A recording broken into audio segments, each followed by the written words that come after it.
বিসমিল্লাহির রহমানির রহিম।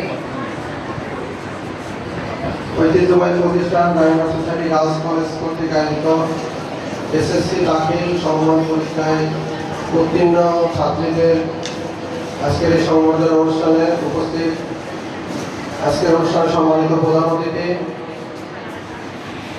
গণপ্রজাতন্ত্রী বাংলাদেশ সরকারের জাতীয় সংসদ সদস্য,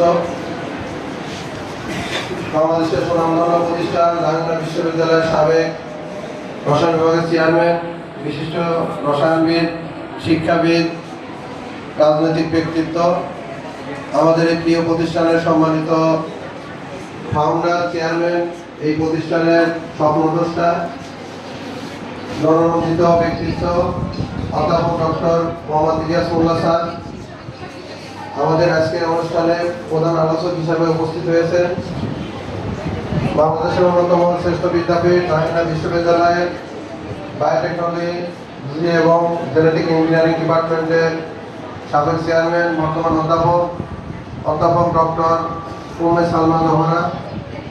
আরও বিশেষ অতিথি হিসেবে উপস্থিত হয়েছেন আমাদের এই প্রিয় প্রতিষ্ঠানের উদ্যোক্তা সদস্যবৃন্দ এবং আমাদের এই কলেজ পরিচালনা কমিটি, কার্যনির্বাহী কমিটির অন্যতম সদস্য, সাভারের অন্যতম বিশেষ প্রতিষ্ঠান, ঐতিহ্যবাহী প্রতিষ্ঠান, ঢাকা জেলার শ্রেষ্ঠ কলেজ খেতাবপ্রাপ্ত প্রতিষ্ঠান সাভার মডেল কলেজের সুযোগ্য অধ্যক্ষ অধ্যাপক হোসেন স্যার, উপস্থিত মিরাজুল ইসলাম স্যার, সাবেক ভারপ্রাপ্ত অধ্যক্ষ সাভার মডেল কলেজ, উদ্যোক্তা সদস্য ডায়মন্ড সোসাইটি গার্লস কলেজ। এছাড়া উপস্থিত আছেন সম্মানিত আমাদের এই প্রতিষ্ঠানের সহকর্মীবৃন্দ, সম্মানিত অভিভাবক মণ্ডলী এবং যাদের নিয়ে আজকের এই আয়োজন 2026 এসএসসি পরীক্ষায় উত্তীর্ণ হয়েছে, সম্মানিত সুধীজন, সাংবাদিক বন্ধুগণ। আজকের এই দিনটি আমাদের জন্য অনেক বেশি আনন্দের এবং উৎসবের এবং অনুপ্রেরণাদায়ক। আমরা এই অনুষ্ঠানটা আয়োজন করছি, একটা ব্যতিক্রমী আয়োজন, এবং আমি বলতে পারি যে এসএসসি পরীক্ষার পরে আমার জানা এটাই প্রথম সংবর্ধনা অনুষ্ঠান। সংবর্ধনা মূলত শুধুমাত্র দিয়ে থাকে এ প্লাস ধারীদের। আসলে শুধু এ প্লাস পাওয়াটাই জীবনের চূড়ান্ত সফলতা নয়। আমি মনে করি যারা এই পাবলিক পরীক্ষায় এসএসসিতে পাস করছে তারা সকলেই সফলতার কৃতিত্ব স্বাক্ষর রেখেছে। আমরা এই অনুষ্ঠানের মধ্য দিয়ে তাদেরকে অনুপ্রেরণার পাশাপাশি সামনের দিনগুলোয় কিভাবে চলবেন, কলেজ জীবন, বিশ্ববিদ্যালয় জীবন, পরবর্তী নিজের পরিবার, কর্মজীবন সব কিছু সুন্দরভাবে পরিচালনা করতে পারবে, এই ধরনের একটা দিক নির্দেশমূলক পরীক্ষা কি বলে আজকের আমাদের অনুষ্ঠান।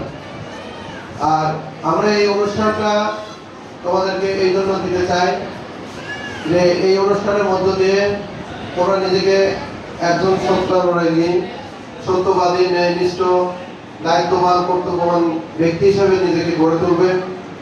একজন শিক্ষিত নারী হিসেবে সমাজে তোমার কি দায় দায়িত্ব সে সম্পর্কে আমরা অবহিত করব। তো আজকের এই অনুষ্ঠানে যারা আসছে তোমাদের সবাইকে অভিনন্দন এবং মোবারকবাদ জানাচ্ছি। পাশাপাশি এই অভিনন্দন মোবারকবাদ প্রাপ্ত হল আমাদের সম্মানিত শিক্ষক শিক্ষিকাবৃন্দ, যারা তোমাদেরকে নিরলসভাবে গঠন করে আজকে এই সফলতা দান করতে তারা ভূমিকা রাখছে। আর যাদের অবদান একেবারে অনস্বীকার্য, তারা হলো আমাদের শ্রমশ্রদ্ধেয় পিতা এবং মাতা। তাদের নিরলস প্রচেষ্টা, তাদের সর্বাত্মক সহযোগিতায় আমরা আজকে যে যেমন ফল করেছি তার পিছনে অনেক অবদান রেখেছে। তো আমি সূচনা লগ্নে আর বেশি কথা বলাতে চাই না। আমাদের এই অনুষ্ঠান যতক্ষণ চলবে তোমাদেরকে অনুরোধ করব খুবই সুশৃঙ্খলভাবে, নীরব থেকে, চুপ থেকে এই অনুষ্ঠানটাকে উপভোগ করবেন। এখানে অনেক গুরুত্বপূর্ণ ব্যক্তিবর্গ আসছেন, অনেক বিশিষ্ট শিক্ষাবিদ আসছেন, যারা তোমাদেরকে তোমাদের পথ চলার পথেও দিক নির্দেশমূলক কথা রাখবেন।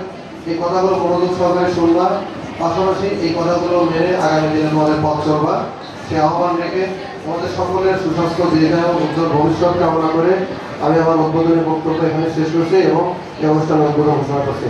আসসালামু আলাইকুম ওয়া রাহমাতুল্লাহ।